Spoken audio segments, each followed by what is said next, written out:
I discussed it yesterday in my Sunday paper column. I asked a question that parents, I think, are asking right across the country. Everyone wants to do the right thing by young people, but does that mean agreeing to irreversible chemical and surgical changes to teenagers who might just be confused or unsure about who they are and how best they fit in? I mean, this is the debate we've been having now for almost a decade, since radical gender ideology has crept into Australia.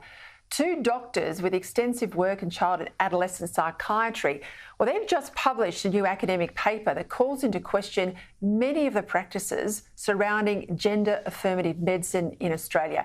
And they are urging caution amongst medical professionals to resist the pressure from activists when it comes to our children.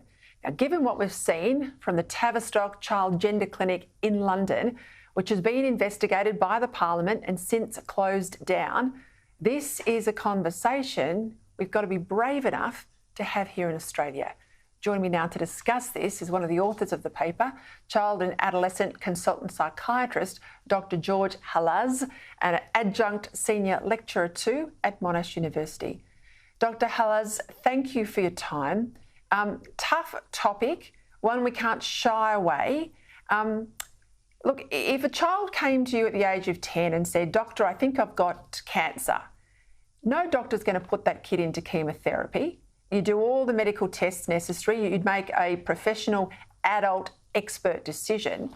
But when a child presents with gender dysmorphia and says, a little girl says I'm a boy or a little boy says I'm a girl, why do we go down the path of telling this kid, well, you're 10, you must be right, and put them on a path, in many cases, that's irreversible?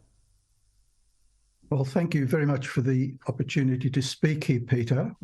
And you ask a very, very profound question to which there's many answers, but the paper that Andrew Amos and I wrote comes down to one conclusion, and that is that the affirmative model has a self-belief and a sense of certainty that does not allow any other conversation to exist. And so their position and the affirmative model is that if a child at any age, virtually even 3, 4-year-old, declares themselves to be whatever they feel they are, the affirmation model says, that's certainly right, that's our starting point, and then they go on a different path after that. We've seen, though, overseas that there's been a whole, reversal away from just affirming what a child thinks in terms of gender. They're urging now a more cautious approach.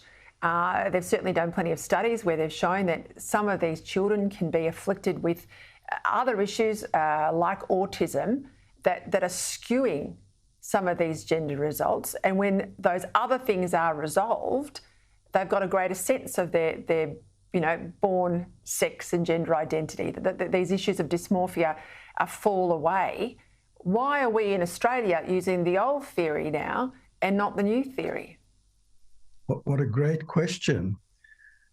What we discovered in the paper that we wrote, based on the Tavistock experience, is that any questioning, including the very profound question you raised for doctors, that when a child presents with any gender issue, we must do a holistic, complete assessment of all possible contributions to that child's suffering. And I have to say that I believe that all of us are trying to do the right thing, that is to relieve children's suffering.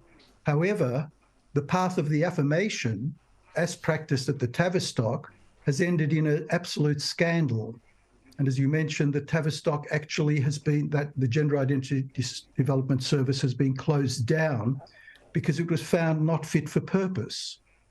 So when you ask, why are we following a path that has been proven and shown with evidence to be failing the service delivery, we all ask the same question, and that's why we wrote the paper, to engage the conversation in Australian community.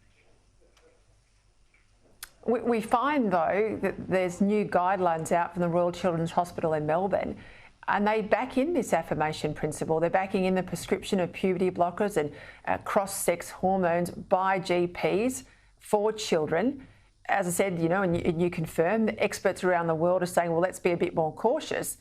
You're saying to your colleagues, the Hippocratic Oath, the first thing doctors swear, do no harm. Why is it being ignored? You may ask again that I think that the affirmation ideology has such a sense of conviction in its certainty in being right that it even subordinates science and medical science under its sense of entitlement to be correct.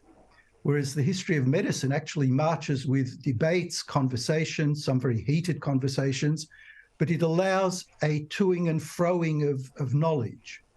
And that's what we found that at the Tavistock was actually prohibited. How concerned are you, though, that this culture of intimidation, you're right to point out that the story of medicine and indeed science through the ages is to test, it's to challenge, it's to resolve with fact, not sorcery and all the other things that have existed in the past. But that's being put aside and people are being silenced. Experts like you, I hope you haven't been intimidated, but I've spoken to plenty that have. Why is it on this subject common sense seems to be out the window? Well, I think medicine is part of culture, and if I may say that I think that common sense is being thrown out the window on a number of fronts, and this is one manifestation within the medical fraternity over the last 10 or 15 years. So I don't think it's unique in the phenomenon in culture that common sense seems to be seeping out, and this ideological certainty that we know what's right is seeping in. I think it's terrifying, Dr. Halasz. Congratulations on at least contributing to the debate, putting that medical paper out there, and I hope the debate happens in Australia that's happening overseas. Thank you for your time.